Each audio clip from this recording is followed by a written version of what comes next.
Hello, everybody. I have two goals for today's lecture. The first one is to, of course, continue to look at the influence of the city in Sister Carrie, but I also wanted to give you a tutorial in one of the skills that you're going to need for upcoming assignments.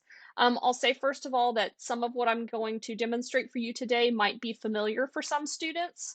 And if it is, then just be patient because there are inevitably going to be some of your classmates who are going to benefit from this and who actually need it. Okay, so and I believe that there will be something for everybody to learn from this video as well. Okay, so if you look ahead at the short essay prompts, you likely will have noticed that you need to do something called a close reading.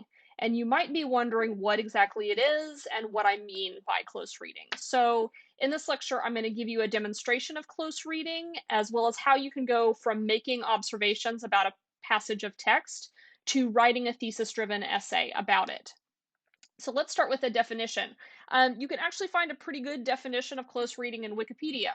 It is just a careful, sustained interpretation of a brief passage of text. So this is a technique that is used a lot in American schools, all the way from elementary school right on up to university classes.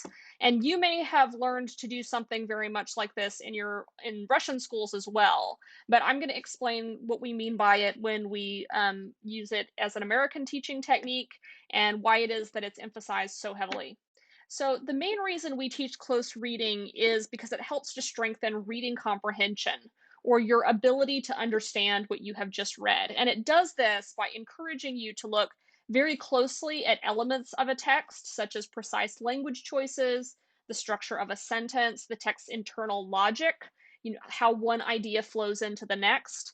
And I should say that this is also a very useful exercise when you are learning a new language because it will encourage you to learn more difficult vocabulary, to be sensitive to the nuances of certain words and phrases, and to study the way that sentences and paragraphs are constructed in that language. That all probably seems pretty obvious, but there is a third reason why we teach close reading, which is to foster independence and critical thinking. The Anglo American tradition of teaching literature is built on the idea that students need to be able to interpret a text for themselves and to arrive at their own sense of what it means. So, this is kind of part of the liberal tradition of education. The purpose of close reading as an exercise is not for you to arrive at some predetermined correct answer, but rather at an interpretation that you can explain and defend on your own.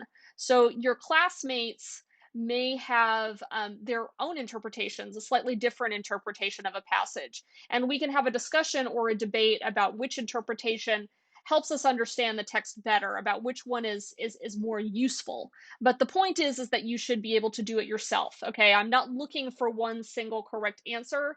I'm looking to see if you can arrive at your own interpretation and defend it. Explain to me why it's a good explanation of what that passage is doing, what it means.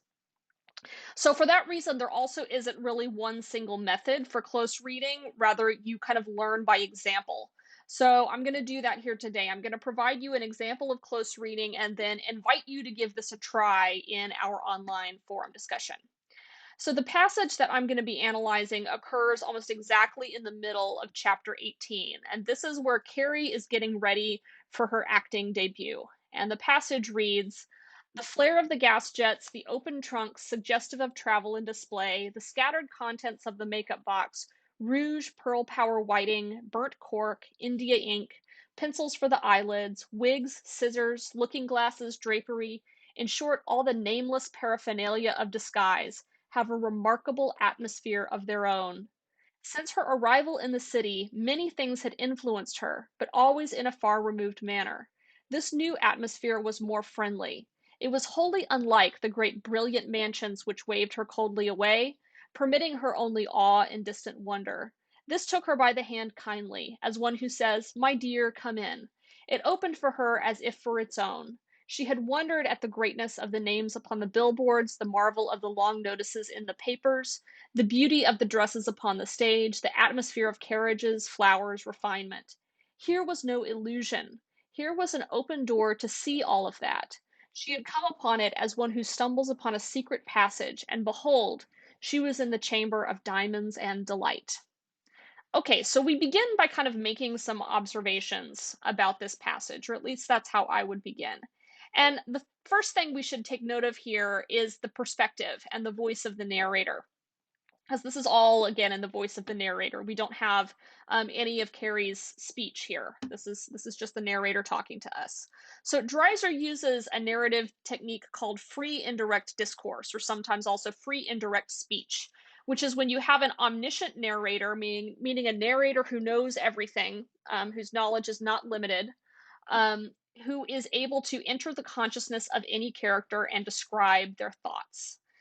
Usually, the narrator doesn't take sides, but simply describes what characters are thinking and feeling in a neutral, kind of objective way. You may have noticed that in scenes where characters are having an argument, in fact, there's an important one in the reading for today where Drouet and Carrie are having an argument, that the narrator doesn't take sides. He doesn't tell us who is right and who is wrong. Rather, he tells us why each character believes that they're in the right, what each character's perspective is in the argument. So in this passage, we're in Carrie's head. The narrator is describing how she experiences this first foray into the world of the theater. The second thing that really jumps out at me here is the sheer quantity of objects in this paragraph. So on this slide, I've highlighted all the things, literal things that Dreiser is describing. And you can see that here we have two major lists that begin and end the paragraph. And in fact, the first sentence contains a list within a list. You have the main clause, which lists gas jets, open trunk, the paraphernalia of disguise, the contents of the makeup box.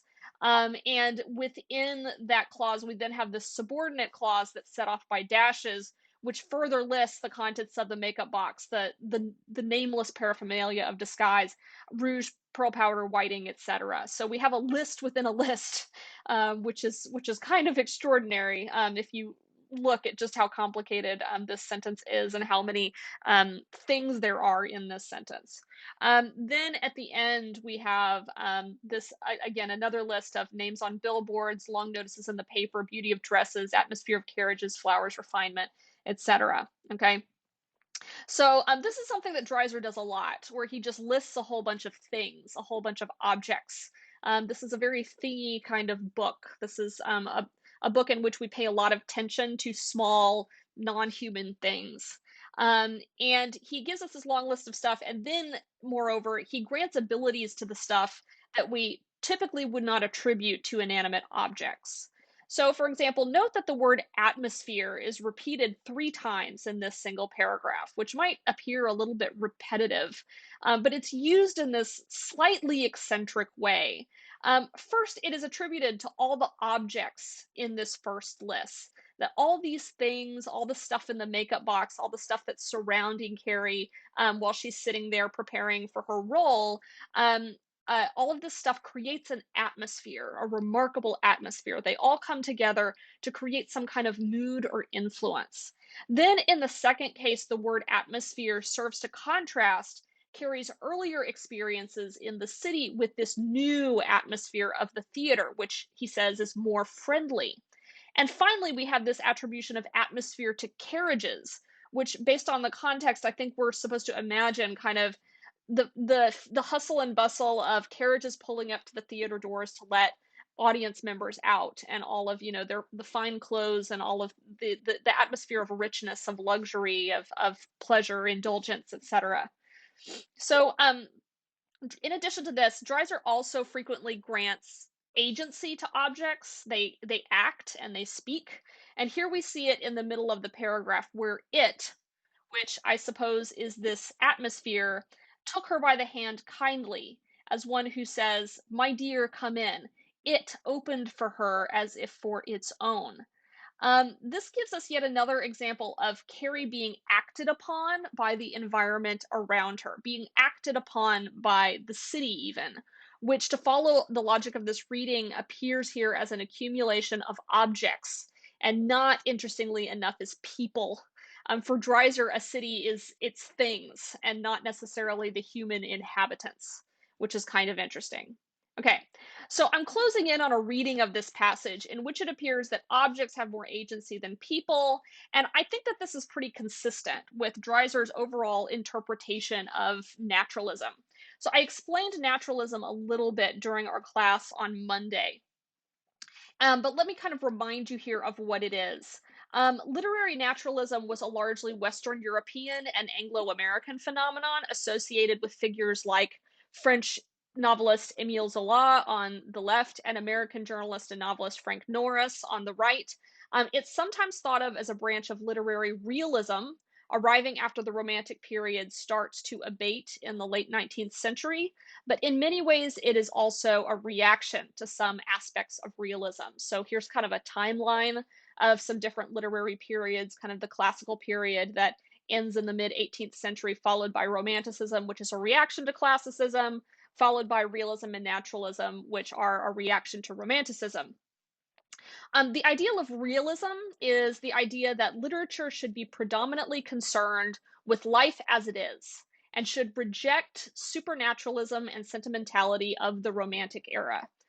Realist literature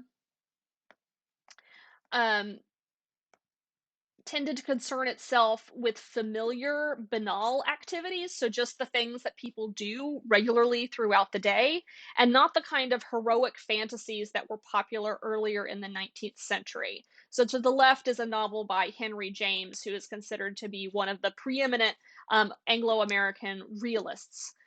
Literary naturalism follows on the same ideas, but its practitioners criticize the most influential realist authors like Henry James, for writing literature that was too polite or genteel. So, according to them, the major realists were preoccupied with the manners of their own class. So, namely, wealthy, educated people. And as such, they didn't really attend to life the way it was being lived by most people. And they shied away from kind of supposedly impolite topics like sex. So naturalism tended to be more concerned and engaged with social commentary, and sought to push the boundaries of what could and couldn't be written about. So, Sister Carrie, you may be interested to know, was thought pretty scandalous for its time and actually had to be revised a little bit prior to its publication because it depicts a young woman who engages in sexual relationships outside of marriage. And, as you see, she's already like contemplating an affair with a man who is married. So, without giving too much away, let me just also say that one of the reasons this is scandalous is because Carrie isn't really punished for it, at least not in a conventional way. The expectation in the sentimental tradition would be that Carrie would get pregnant and die in childbirth, or would die of venereal disease, and or live a life of degradation. Um, and or something like that. And again, without spoiling, that's not what's going to happen to Carrie. That's whatever fate befalls her. It's not going to be exactly that. So it's not following the conventional tropes about what's supposed to happen to a woman who has sex outside of marriage. So naturalism, as I also said on Monday, was very influenced by Darwinism, and it took the theories of evolution from the theories of evolution, this idea that humans are conditioned in some ways, both by their biology and by their environment. And so, for that reason, as we've seen, Dreiser isn't invested in conventional morals. He's more interested in how these two things, innate biology and environment, determine people's fates. Okay, so less concerned with human choices and their consequences as how those choices are shaped by innate characteristics and by a person's environment. So let's go back to the passage. So let's say I'm preparing to write a close reading essay about this passage. I've read it very carefully and I've made a set of observations about it. And now I need to come up with some kind of thesis that summarizes my interpretation. So now it would be good to think about what all these observations add up to and also how I can place the devices this passage uses in the larger context of the novel. And so we might say that this paragraph represents a moment of transition or transformation. As Carrie is preparing for her role in the play, suddenly the objects of the theater open up this world of the city in a new way. So before the line where the objects speak to her, the narrator tells us, since her arrival in the city, many things had influenced her, but always in a far removed manner. This new atmosphere was more friendly. It was wholly unlike the brilliant mansions which waved her coldly away, permitting her only awe and distant wonder. So Dreiser also uses at the end this metaphor of the open door or the secret passage, which allows Carrie to experience this world of status and pleasure that she has thus far only observed from far away. So my thesis might read something like this. Surrounded by the objects in her dressing room as she prepares to go on stage, Carrie feels as if the pleasures of Chicago have opened up to her in a brand new way. That's kind of just a description of what the passage is about. And here is really more the argument I want to make. This passage, in which objects exert a human like influence upon her, demonstrates how Carrie's consciousness is shaped by her environment. So, again, this naturalist idea that people are shaped by the things around them. The rest of my essay would then need to offer details that support this thesis. So, your close reading essay is supposed to be 300 to 600 words, which is just about the right length for the 5 paragraph structure that you may have learned, where you have an intro and then 3 body paragraphs and then a conclusion. But for this essay, I've decided I don't really need 3 body paragraphs. I think I can get away with just 2. Okay, so here's my thesis again, or a brief summary of it. And here I begin the body. So in paragraph 1, I could talk about the passage's focus on objects and cite the lists that Dreiser gives us and the lists within lists and kind of talk about the structure, the odd structure of that first sentence. And then I can go on to talk about the agency that is attributed to them, how these objects take on the human-like ability to act and to speak to Carrie. Then in the second paragraph, I could talk about how the objects actually aid this transition from Carrie being a distant observer of the city to a true participant, citing the 2 sentences that I just mentioned. Okay. Now, a close reading doesn't really need to refer to any context outside of the book. It's supposed to be doable without outside research. But maybe I really want to show off what I know about naturalism, and so in my conclusion, I say a few words about how this is consistent with Dreiser's naturalist aesthetic, in which we see Carrie, again, being shaped by her environment, her responses being conditioned by the things around her. Okay, so now that I've demonstrated how to do a close reading, I'd like you guys to get some practice. I don't expect you to write a 300 to 600 word essay in the discussion forum. Rather, I think it would be a good idea to pick a short passage from this week's reading and start making some observations about it. If you want to attempt a thesis about what the passage is or to explain what you think your observations mean, go ahead. But this isn't required. You're going to be submitting something really coherent and polished when you turn in the essay. And right now, I really just want you to get the feel for looking very closely at a text and using those observations to work towards an independent interpretation. Okay, so thank you for listening, and I look forward to seeing what you do in the discussion forum.